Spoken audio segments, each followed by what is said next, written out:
Sudan के अंदर Saudi maternity hospital में घुसकर 460 लोगों को मार दिया गया। बुध की सुबह से लेकर अब तक तकरीबन अल-फशर इलाके में 2000 लोग मारे जा चुके हैं। सूडान के अंदर पिछले 2.5 साल से गृह युद्ध चल रहा है और इस गृह युद्ध की आग में तकरीबन 40,000 लोग अब तक मारे गए हैं।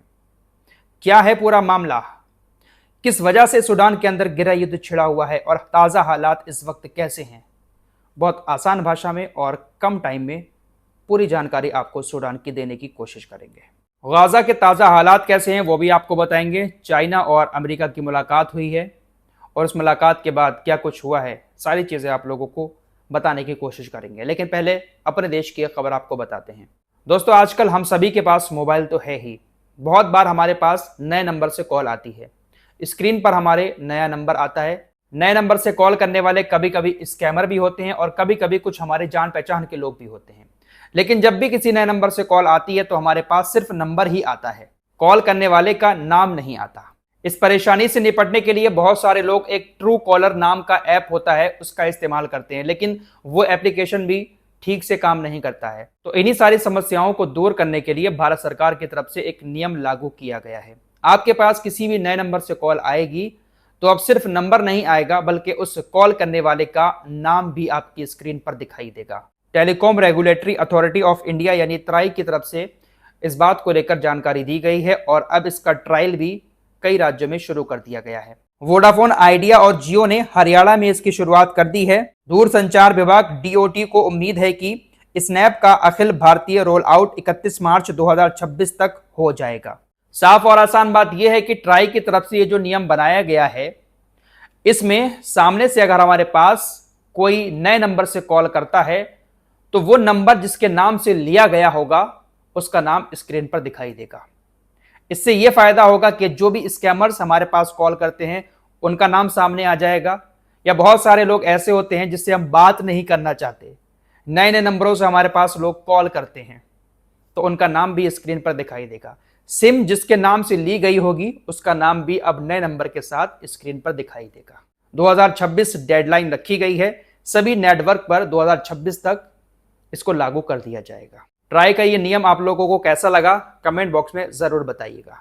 फिलहाल अब सूडान की तरफ चलते हैं। सूडान की कहानी में शुरू से शुरू करता हूं। बात 2019 की है। 2019 तक सूडान की सत्ता उमर अल बशीर के हाथ में थी। उमर अल बशीर को तानाशाह कहा जाता था।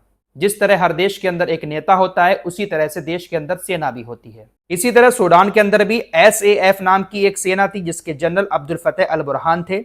सेना के अलावा अर्धसैनिक बलों की भी टुकड़ियां सूडान के अंदर मौजूद थीं। अर्धसैनिक बल जिनको RSF कहा जाता था, इसके जनरल मोहम्मद हमदान दागलो थे। 2019 में इन दोनों सेनाओं के जनरल ने एक साथ मिलकर उमर अल बशीर की सत्ता को उखाड़ फेंका और साझेदारी के साथ एक सरकार बना ली। लेकिन इतिहास गवाह है कि पार्टनरशिप में किया हुआ कोई भी समझौता ज्यादा दिन चलता नहीं है। पार्टनरशिप में कोई भी काम किया जाता है तो उसमें हर कोई अपने आप को मालिक समझता है। ऐसा ही इन दोनों जनरल के बीच हुआ। सूडानी सेना के जनरल अब्दुल फतेह अल बुरहान ये चाहते थे कि मैं देश का सबसे बड़ा मुखिया बनकर रहूं, वहीं अर्धसैनिक बलों के जनरल मोहम्मद हमदान दागलो चाहते थे कि वो देश की सत्ता को चलाएं। इन्हीं सारी बातों के चलते हुए 2019 में दोनों सेनाओं के जनरलों के बीच जो समझौता हुआ था वो 2023 में टूट जाता है और जैसे ही समझौता टूटता है दोनों सेनाएं आपस में ही एक दूसरे से लड़ना शुरू कर देती हैं। सूडानी सेना और सूडानी अर्धसैनिक बलों के बीच तभी से गृह युद्ध शुरू हो गया। तो यहां से एक बात आप लोगों को समझ आ गई होगी कि सूडान के अंदर जो लोग मारे जा रहे हैं, जो युद्ध चल रहा है, वो किसी दूसरे देश से नहीं है बल्कि सूडान की दो सेनाएं आपस में ही एक दूसरे से लड़ रही हैं। सूडानी अर्धसैनिक बलों ने बहुत सारी सूडानी सैनिकों को मार दिया, उनकी चौकियों पर कब्जा कर लिया, जो लोग उनके सपोर्ट में आए उनको भी मार दिया। सूडान की इन दोनों सेनाओं के जनरल के बीच 2023 से ये लड़ाई शुरू हुई थी जो अभी तक खत्म होने का नाम नहीं ले रही है। तकरीबन 40,000 लोग अब तक मारे जा चुके हैं। पिछले 24 से 48 घंटे की बात करें तो तकरीबन 2000 लोग अल फशर इलाके में मारे जा चुके हैं। रिपोर्ट्स के मुताबिक अर्धसैनिक बलों ने संडे को अल फशर इलाके पर कब्जा कर लिया। बताया जा रहा है कि यह अल फशर इलाका सूडानी आर्म फोर्स का आखिरी गढ़ था और इसको भी अर्धसैनिक बलों ने अपने कब्जे में कर लिया है। सूडानी सशस्त्र बलों ने ही इस बात की जानकारी दी है कि तकरीबन 2000 लोग बुध की सुबह से लेकर अब तक इस इलाके में मारे जा चुके हैं।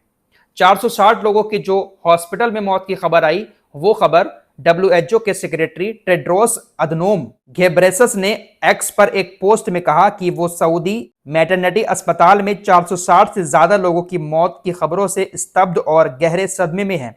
उन्होंने इसके लिए किसी को जिम्मेदार नहीं ठहराया। तो सूडान के अंदर जो जंग चल रही है वो किसी और देश से नहीं है, बल्कि आपस में ही दो सेना के जनरल एक दूसरे से लड़ रहे हैं। तकरीबन 1.5 करोड़ लोग ऐसे हैं जो विस्थापित हो चुके हैं, अपने घरों को छोड़कर न जाने कहां चले गए हैं।